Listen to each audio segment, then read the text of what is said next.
Қайырлы күн балалар, сіздермен бірге Мақпозова Наргиз, Жақсыбай Ризат, Максим Гүлзада, Қасым Ақбота жеті септік тақырыбын бірге талдайтын боламыз.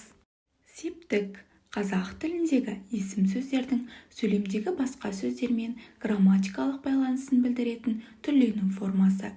Зат есім немесе есімдік септелу арқылы кіммен, неге, қайда, неден сияқты сұрақтарға жауап береді және сөйлем ішінде түрлі мүшелердің қызметін атқарады. Қазақ тілінде барлығы 7 септік бар. Олар атау, ілік, барыс, табыс, жатыс, шығыс және көмектес септіктері.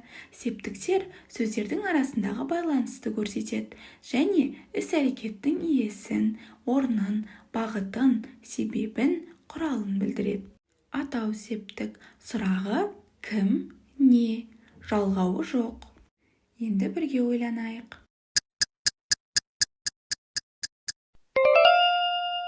Дұрыс, кітап үстелде тұр.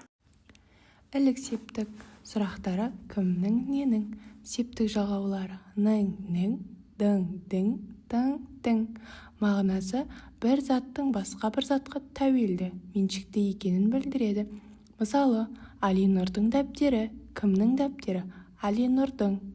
Келесі мысалға бірге ойланайық.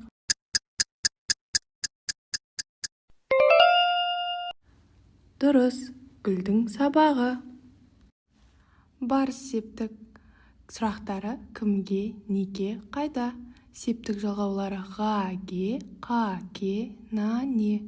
Мағынасы әрекеттің бағытталуын, бір затқа қарай қозғалысты немесе мақсатты бағытты білдіреді. Мысалы, мұғалімге бардым. Кімге бардым? Мұғалімге. Енді бірге ойланайық.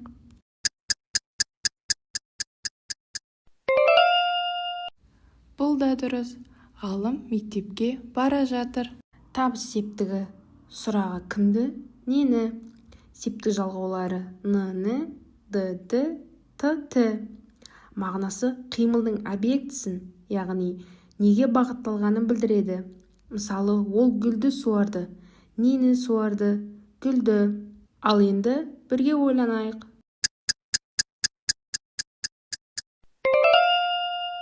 Дұрыс. Арман алманы жеді. Жатыс септігі сұрағы кімде, неде, қайда? Септік жалғаулары та, те. Ал мағынасы заттың орнын, мекенін білдіреді. Мысалы, бұл мәлімет кітапта жазылған. Неде жазылған?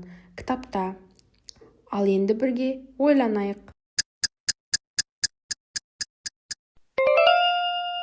Дұрыс. Қорапта сыйлық бар. Шығыс септік сұрағы кімнен, неден, қайдан? Септік жалғаулары наннен, ден, тен. Мағынасы заттың шығу, бөліну, бастау нүктесін білдіреді. Мысалы, ол досынан кітап алды. Енді бірге ойланайық.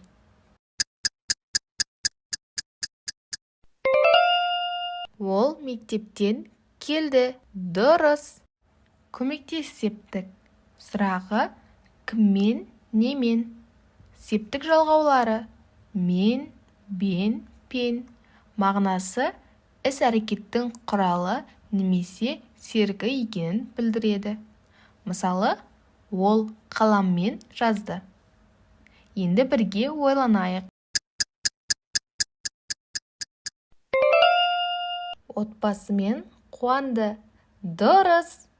Септіктер сөздердің бір-бірімен байланысын көрсететін маңызды грамматикалық тұлға. Оларды дұрыс қолдану сөйлемнің мағынасын нақты әрі түсінікті етеді. Септіктерді меңгеру арқылы біз сөйлемдегі сөздердің қызметін оңай ажырата аламыз. Олар тілдің байлығын арттырып, ойын көркем әрі дұрыс жеткізуге мүмкіндік береді. Сабаққа мұқият қатысқандарыңызға рахмет. Сау болыңыздар балалар.